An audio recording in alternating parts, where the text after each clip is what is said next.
بسم اللہ الرحمن الرحیم۔ بسم اللہ الرحمن الرحیم۔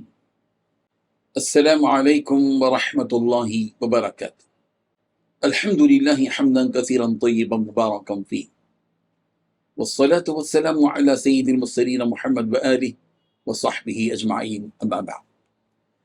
حاضرین و ناظرین، یہ درس نمبر 21 ہے اور آج کے اس درس کا عنوان ہے دوزخ سے ہر وہ شخص نکلے گا یا نکالا جائے گا جس نے لا الہ الا اللہ کہا اور اس کے دل میں جو کے برابر بھی خیر ہو۔ اسی ضمن میں ایک حدیث، دو حدیثیں ہم آپ کی خدمت پیش کریں گے۔ پہلی حدیث، بسم اللہ الرحمن الرحیم، عن انس رضی اللہ عنہ عن النبی صلی اللہ علیہ وسلم قال يخرج من النار من قال لا إله إلا الله وفي قلبه وزن شعيرة من خير، ويخرج من النار من قال لا إله إلا الله وفي قلبه وزن بضعة من خير، ويخرج من النار من قال لا إله إلا الله وفي قلبه وزن ذرة من خير۔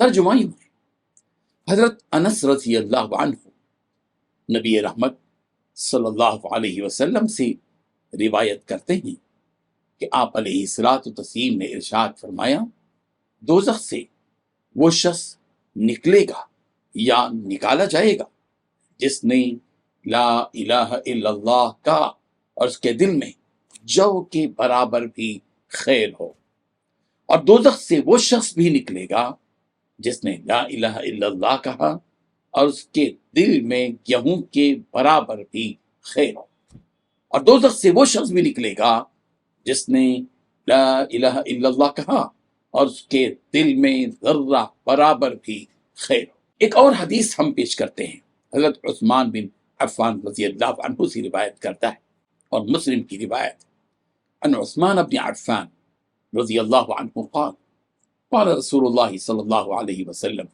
من مات وهو يعلم انه لا الہ الا اللہ دخل الجنہ۔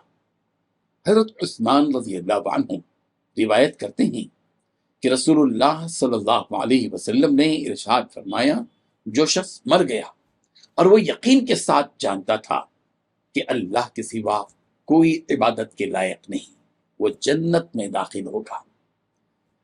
بزرگان محترم، حضرت عثمان بن عفان رضی اللہ عنہ تیسرے خلیفہ ہیں جن کی کنیت ذو النورین ہے، اس لیے کہ حضرت عثمان بن عفان رضی اللہ عنہ نے رسول رحمت صلی اللہ علیہ وسلم کی بیٹی حضرت رقیہ رضی اللہ عنہا سے پہلے نکاح کیا، اور جب ان کی وفات ہو گئی تو اس کے بعد حضرت عثمان غنی رضی اللہ عنہ نے پیارے پیغمبر صلی اللہ علیہ وسلم ہی کی بیٹی حضرت ام کلثوم رضی اللہ عنہا سے نکاح کیا۔ اس طرح حضرت عثمان رضی اللہ عنہ دو نور والے بن گئے۔ آپ رضی اللہ عنہ طائف یا مکے میں پیدا ہوئے اور مدینہ منورہ ہجرت کی۔ اس حدیث کے راوی حضرت عثمان بن عفان رضی اللہ عنہ ہے۔ بزرگان محترم، اس حدیث کا لب لباب، ماحصل، خلاصہ، اس کی تفسیر یہ ہے کہ رسول رحمت صلی اللہ علیہ وسلم نے ایک ایسے مومن بندے کو جس کی موت اس حالت میں آئی کہ وہ اللہ کے سوا کسی اور کو معبود تسلیم نہیں کرتا تھا اور ایمان پر قائم تھا، جنت کی خوشخبری عطا فرمائی۔ اس حدیث سے اس بات کا علم ہوا کہ کوئی بھی انسان اس دنیا میں ایمان قبول کر لے اور اسی ایمان پر اس کی موت آ جائے، یہ ہو نہیں سکتا کہ وہ جنت سے محروم ہو جائے۔ آئیے ہم ایک اور حدیث پیش کر رہے ہیں جس سے آپ کو اس بات کا علم ہو جائے گا کہ جو شخص بھی شرک کی حالت میں مر جائے تو اس کا دوزخی ہونا لازمی ہے، اور جس شخص کی موت اس حالت میں ہوئی کہ اس نے کسی کو بھی اللہ کا شریک نہیں مانا تو اس کا جنتی ہونا لازم ہے۔ وہ حدیث سنیے جس کے راوی حضرت جابر رضی اللہ عنہ ہیں۔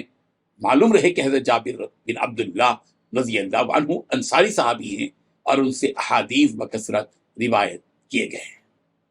عن جابر رضی اللہ عنہ قال قال رسول اللہ صلی اللہ علیہ وسلم ثنتان موجبتان، فقال رجل یا رسول اللہ ما الموجبتان؟ قال من مات يشرك بالله شيئا دخل النار ومن مات لا يشرك بالله شيئا دخل الجنہ، رواہ مسلم۔ حضرت جابر رضی اللہ عنہ بیان کرتے ہیں رسول اللہ صلی اللہ علیہ وسلم نے فرمایا دو خصلتیں باعث موجب ہیں۔ کسی شخص نے عرض کیا ہے اللہ کے رسول وہ دو موجب کیا ہیں؟ آپ علیہ الصلوۃ والسلام نے فرمایا جو شخص اللہ کے ساتھ شرک کرتا ہوا فوت ہو جائے وہ جہنم میں داخل ہوگا، اور جو شخص اس حال میں فوت ہو کہ وہ اللہ کے ساتھ کسی کو شریک نہ بناتا ہو تو وہ جنت میں داخل ہوگا۔ مسلمانوں، ہمیشہ اپنے دل و دماغ میں توحید کو زندہ رکھو اور ہر قسم کے شرک سے دور رہو۔ اللہ تعالیٰ ہم سب کو ایمان کی حالت میں اور شرک سے انتہائی دور رہنے کی حالت میں موت عطا فرمائے۔ آمین۔ وآخر دعوانا ان الحمد للہ رب العالمین۔